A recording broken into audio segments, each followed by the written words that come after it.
মাছ দেখেন তো, দারুণ মাছটা মারতে হবে তো দারুণ। এখানে। না না না না ভাই কথা বলেন না ভাই। আপনি ধীরে ধীরে খেলান, সমস্যা নাই।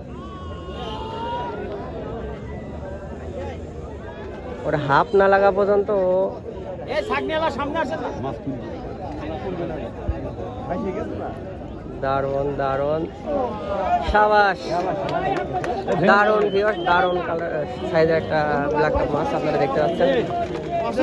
বিশাল একটা মাছ। ধন্যবাদ।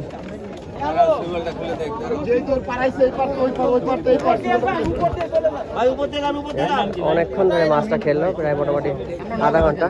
আমাদের ভাই নওগাঁ থেকে আসছে, অনেক দূর থেকে আসছে, আর বেশ বড় সাইজের একটা ব্ল্যাক কাপ মাছ হিট করেছে। যাক, অনেক ভালো লাগছে যে দূর থেকে আসা শিকারীরা ভালো সাইজের একটা মাছ পেলো। বেশ সুন্দর এই যে আমাদের এই ভাই, দারুণ দারুণ।